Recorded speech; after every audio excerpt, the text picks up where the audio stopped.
On3 ranked college football's current head coaches. They actually lay out their metric for ranking the coaches. You want to know where Dabo Swinney is ranked? We're going to talk about that in just a second. But first, welcome to Clemson Football Live. I'm so glad you're here. It's a beautiful Tuesday, May the 7th, for all of you who's watching in the future. I hope you'll subscribe. If you like what I'm doing, I hope you'll subscribe. Pass it along to people who likes college football, likes Clemson football. You know, I talk about other football teams on here. Had Double Fry's No Slaw on yesterday to talk about Florida State. In fact, he turned right around after we were done with that live stream. He had me on his channel. He pre-recorded it. He's going to be uploading that. It was a blast. I appreciate you coming on the show, TJ. I'm also working on a few other people to join as well. And also, I'm part of the College Huddle. The College Huddle over with Eric Boggs and his team. They have me as Clemson's representative, and I appreciate them including me there. I'm going to have some representatives from the College Huddle of other teams, representatives of other teams. I'm going to have them on. It's going to be a great time. Let's dive right in. So, On3 ranked college football's head coaches. Now, a lot of people have been flipping out about this because of who is ranked in the top 5, people who are ranked outside of the top 5. Clemson fans are wetting their drawers on that one. But I want to read how these coaches, based on On3's rankings, how they were ranked, meaning the metric that was used. So here it is. I'm going to read this. This is from On3's website. And I just lost it. There we go. While career achievements are taken into account, so they are considering what these coaches have done overall. This is what they say. College football has become a sport that's constantly changing. This is true. So recent performances, wins, recruiting, working the transfer portal, hiring assistants, producing NFL draft picks, is weighed much more heavily than what you've done in the past. So when you see where Dabo Swinney is ranked, remember that line. Is weighed much more heavily than what you've done in the past. So if you're not using the transfer portal, you don't like the transfer portal, unless you're going to get a grad assistant to dress up as a football player, that's going to go against you. If you have not done a good job of hiring assistant coaches, sorry, that is going to go against you. If you're not putting as many players as you should in the NFL, it's going to go against you. So let's get right into the rankings. Now, by the way, I want to tell you this. I find some of these names in the top 5 laughable, considering who's outside of the top 5. But we'll get to that. Number 1 is Kirby Smart. Folks, the day that Nick Saban said adios, Kirby Smart became the face of college football. Why? 2 consecutive national championships. He was kept out of a 4-team playoff last year by 3 points. By what? 3 points. It would have been their 30th consecutive win. They lost by 3 points in the SEC championship. By the way, folks, they're not going to get left out this year. The team would have to die for them to not make the championship this year. And I'm far from a Georgia fan, but I am a football purist. Number 2, this is where we have a problem. Brian Kelly, LSU. I'll get into that more in just a second. Kalen DeBoer at number 3. Ryan Day at number 4. A guy that his own coaching staff, or not coaching staff, his own fan base is not too thrilled with right now. Number 5, Steve Sarkeesian. He has one good season, and suddenly they're back. But you remember, we're back. Sam Ehlinger. That was a different coach then, wasn't it? Dabo Swinney at number 6. Number 7, Mike Norvell. 8, Kyle Whittingham. Number 9, Lincoln Riley. Number 10, Lane Kiffin. A few more I'll mention out of the top 25. Dan Lanning is at number 11. Lincoln Riley is in front of Dan Lanning? Anyway. And outside the top 10, when you get outside the top 10, things starts to make a little more sense to me. But Jamie Chadwell at 15, Lance Leipold, or whatever his name is, at Kansas, Josh Heupel at 17. I mean, kind of head scratcher to me, Kirk Ferentz at number 19. You want to talk about. I don't know. If defense wins championships, Kirk Ferentz would have at least one or two championships, but you got to have an offense. I mean, I love all these cute little sayings we have for football teams, but at the end of the day, you have to have a complete football team. Matt Rule, Dave Doran at 23. Eli Drinkwitz over at Missouri. So, all right. Remember that they said that they were using the transfer portal, hiring coaches, and etc. So, for everybody who's a Clemson fan who's looking at that list, you're going, Swinney is number 6. Well, by their own admittance of how they're ranking these coaches, the transfer portal is obviously against him. Now, you could step back and say, well, hold on, shouldn't you give him a top 5, at least a top 5 nod? Because he just hired Matt Luke. And the hiring before that, he got Garrett Riley. I mean, what more do you want? Now, you know me, I've criticized him for his offensive coaching hires. Until Matt Luke and Garrett Riley somewhat. Okay? But in fairness to Coach Swinney, he's hired Matt Luke, Garrett Riley. Wes Goodwin has turned out very good, though he was already in the system and had great experience that he had been involved with personally. And he had incredible people around him. Nick Eason, that was a fantastic hire. Rumpf, he's a great hire.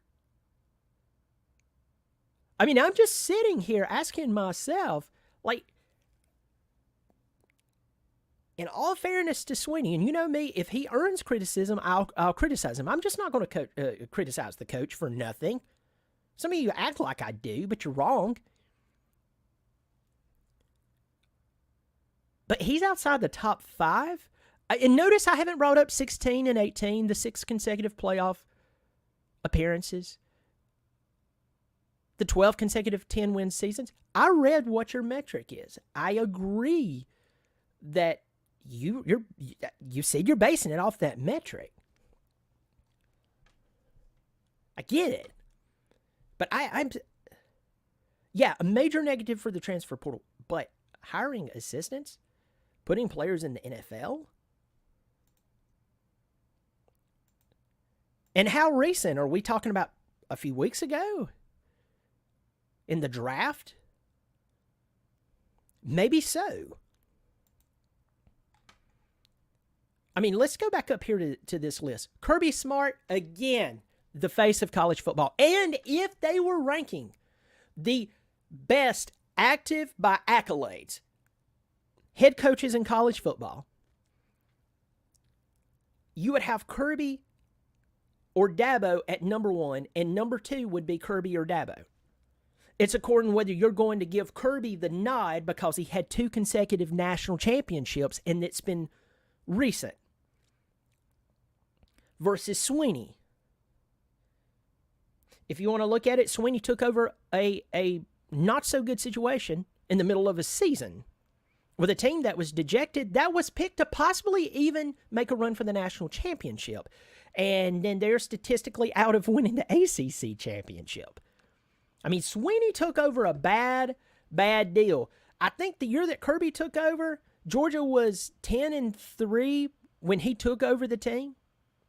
Not too shabby. I'm not talking about his first season record. I'm talking about the Georgia team he took over was 10-3. If my memory serves me correct, it was something like that. And I know you'll let me know that. But Kirby Smart currently is the face of college football by their metric and by active coach metric, if you want to say who has won the most recent championships.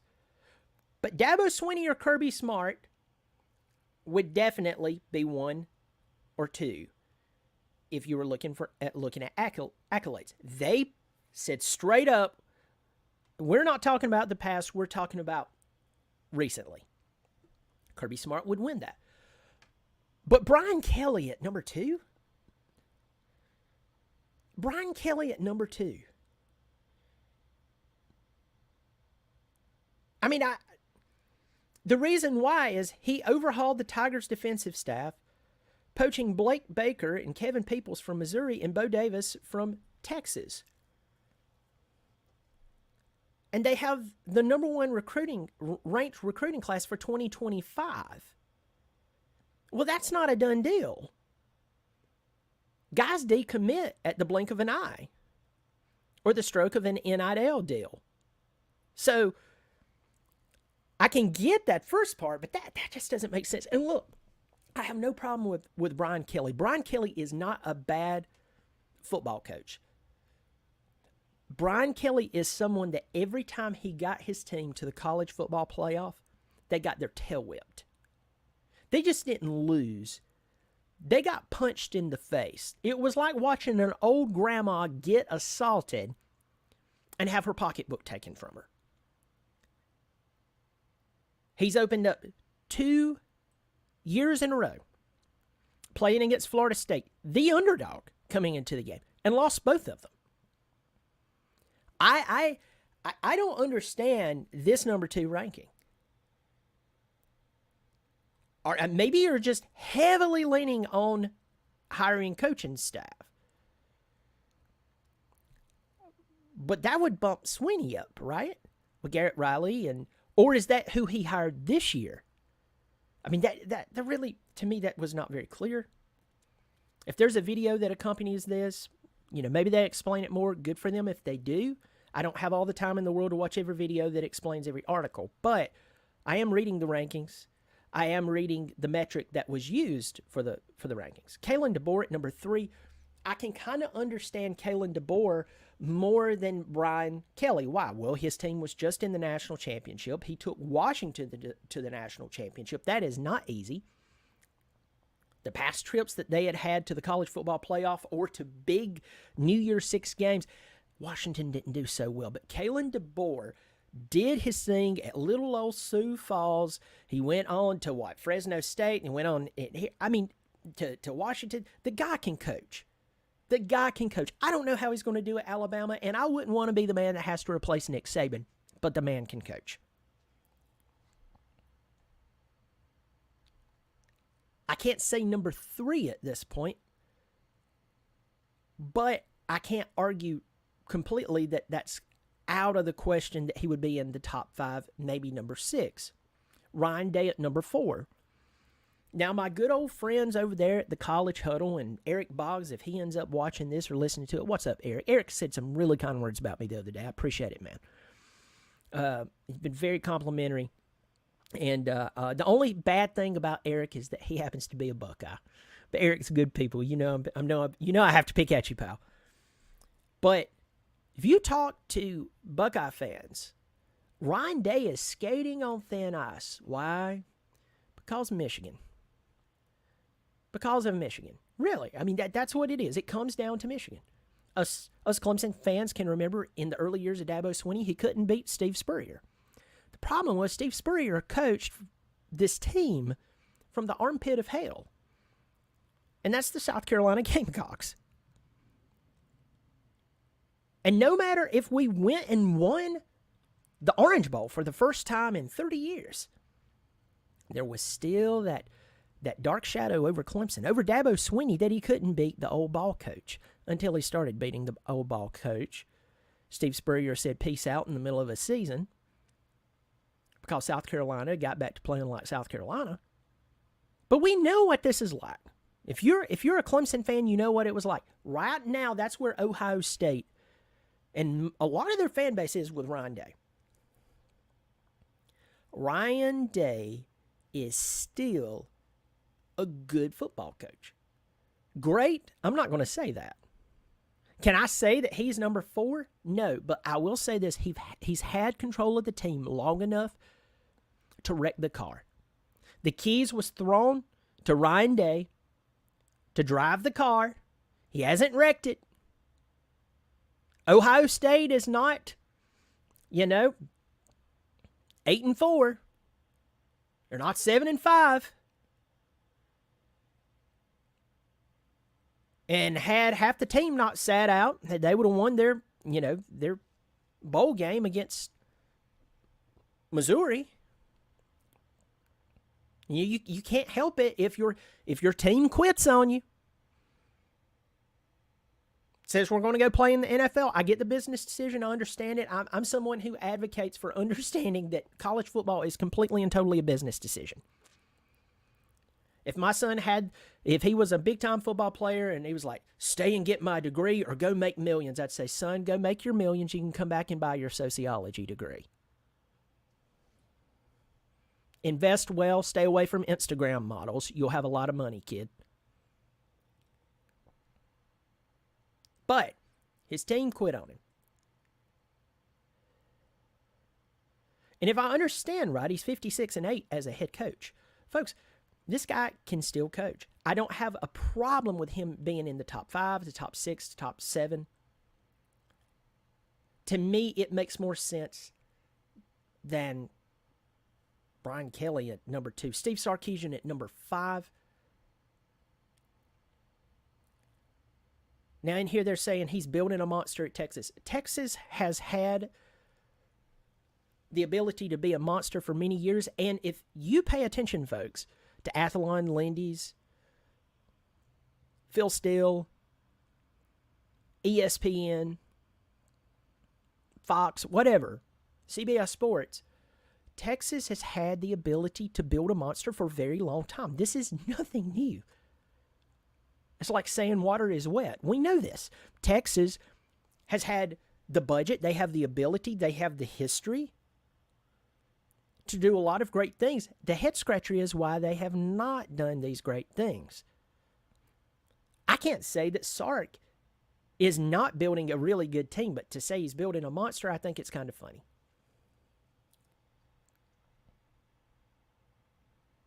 And the question is, does Steve Sarkeesian, can he bring consistency? This was not a flash in the pan. Was this a flash in the pan the past year? Was it a flash in the pan? I think they're good.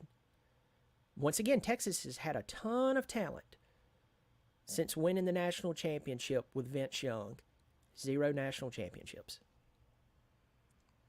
A lot of head coaches, a lot of signal callers, if they'd have had that same talent over the past 18 years, I'm excluding last year, 17, 18 years, you know what I mean? They would have got possibly a national championship out of it. They would have probably got better results. We'll see. Steve Sarkeesian at number 5, yeah, maybe. Dabo Swinney at number 6.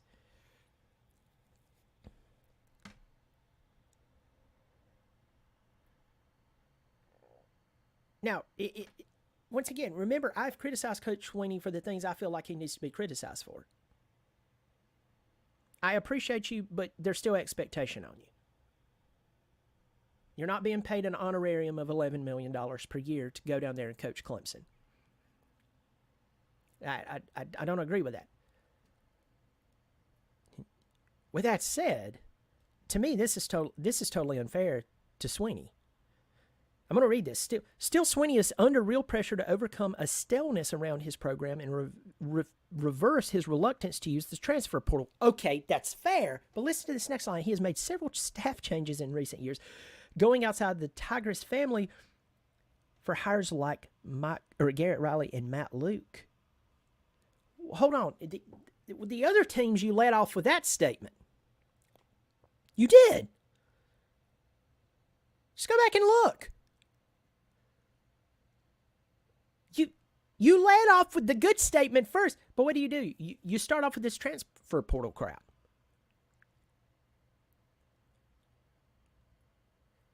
The sole issue of Clemson football is not the transfer portal. Stop parroting that, acting like a parakeet. Oh, this person say it.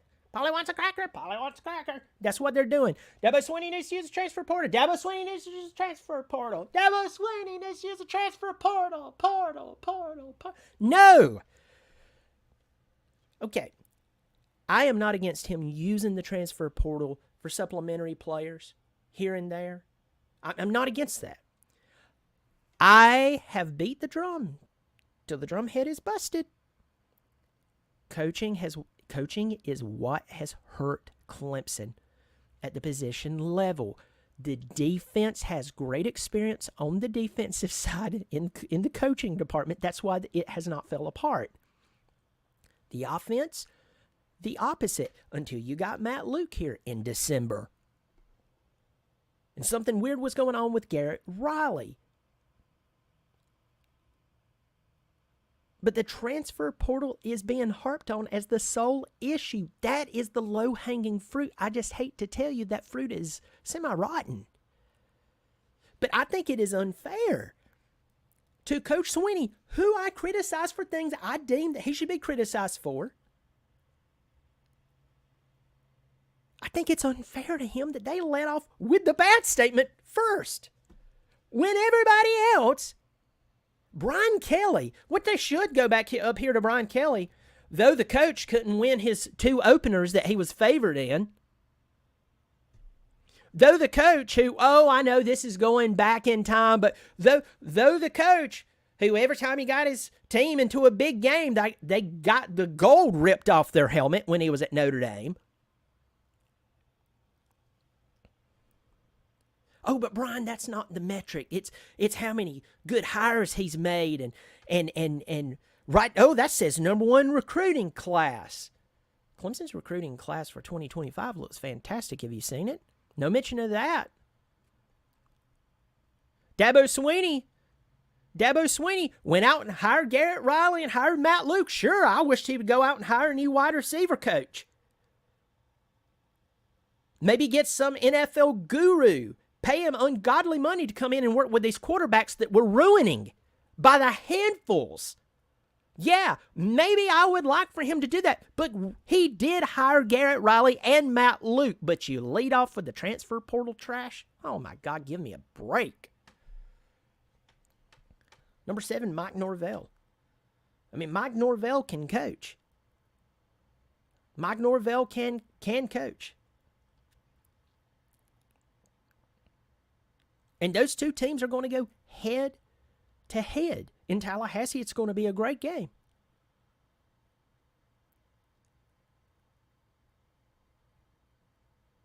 But Swinney at 6? Once again, we're not counting 16 and 18 and all those playoffs and all those 10-win seasons. I get that. But I read how the other teams was laid out. Kyle Whittingham at Utah? And listen to the reason that they put... Okay, he said for his 20th season, has maintained staff continuity. That his 2 of his coordinators, or 2 of his coaching staff, has been on the staff for 9 years. What? Excuse me, why didn't we talk about Mike Reed, being at Clemson for 10 years plus? Lincoln Riley at #9. Are you talking about the guy who can coach offense very, very well, but he is anemic on defense? Lane Kiffin, another guy who can coach very well on the offense, but his defense is anemic? Oh, he used the transfer portal, Brian. You got to remember that the transfer portal... And, Brian, you got to remember that the defensive performance was not a metric, but coaching staff was, apparently. So coaching matters, which therefore means that, your defense wouldn't suck. Dan Lanning at #11. Folks, I'm going to tell you right now, Dan Lanning should be in front of Riley. Dan Lanning should be in front of Lane Kiffin. Dan Lanning should be in front of Kyle Whittingham. Dan Lanning should be in front of Mike Norvell. Dan Lanning could probably be in front of Steve Sarkeesian because, Dan Lanning's had 2 consecutive incredible seasons. Yeah, he didn't get to the national championship, and you're giving the edge to Sark for that, but Sark's getting that Texas treatment. Lance Leipold at #12. #13, James Franklin. I think that's too high. Mike Gundy at #14. Now they're saying, it's not exactly what you've done. Well, the elder statesman has taken the team to a bowl game an impressive 18 straight years. Well, I thought we were not talking about exactly what you've done. That doesn't make sense to me.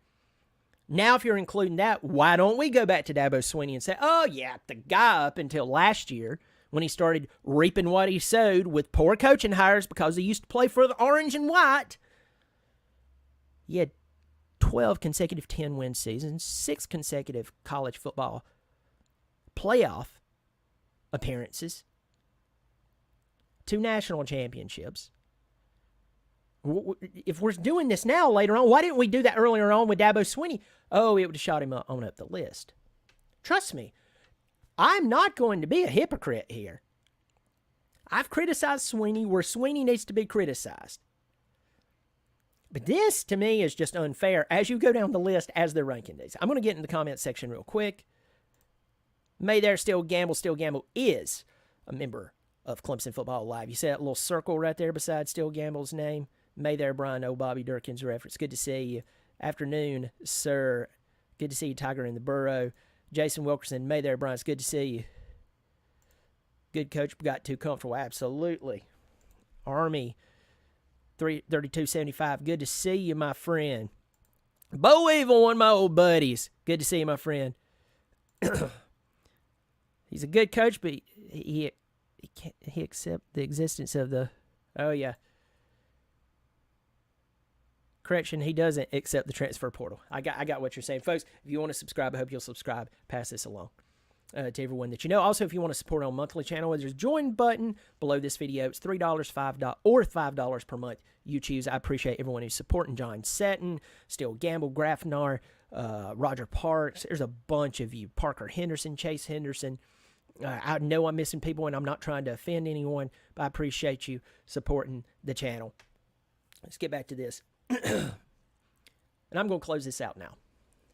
I understand that also when you are a company like On3, you know, they were started by the guy who, I think, if my memory serves me correct, they were founded by the guy who helped found 24/7 Sports, and I think Max Prep. You can go look that up if I'm wrong, correct me, but I think he was part of that, part of that founding. But with that said, you know, they're trying to get these fan bases that eat, sleep, breathe, worship college football. They're trying to get them to pay attention to On3 as well. Oh, did you see how high they ranked our LSU head coach? Oh, did you see how high they ranked our Alabama head coach? It's smart. It's the same reason the Athlon and Lindy's over the past 20 years has put certain schools in the top 10 when this certain schools probably shouldn't have made the top 20. Anybody with a pulse who's ever watched college football before knows that those certain schools should not even smell the top 20. But they did. And after year of them failing and falling down face first and then their pants going around their ankles, showing off what the Lord gave them, everybody was shocked. But they would buy in the next year when those same people said that those same teams were going to be incredible. And they did it again. It's only until recently that Michigan shook that scarlet letter.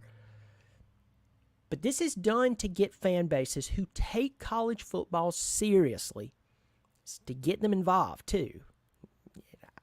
I would be shocked if it doesn't, because then that would mean that those metrics that I read out at the very beginning really didn't mean anything. Folks, I want to know your reaction. Leave the comments below in the comment box. Let me know who you think should be 1 through 5. Tell me who you think's overrated overall on the board. Go check it out. Also, let me know who you would like to see as a guest on this show. Let me know. I'll see what I can work out. I can't get everybody on here, and in some cases, I don't want everybody on here. I want to be very careful who I put on the show. But anyway, check out yesterday. I had a video. I had double fries, no slaw. That's a mouthful to say. TJ from Double Fries No Slaw and the College Addiction, he came over. He was on the show. It was fantastic. I was on his show. That should be launching sometime. I don't know exactly when that will be, but we had a great time. I have more people I have planned to come on, but my point is, let me know who you would like to see on here, and I'll see what I can work out. As always, folks, whether it's during the season or during the off season, it's always good to be a Tiger. Catch you later. Go Tigers.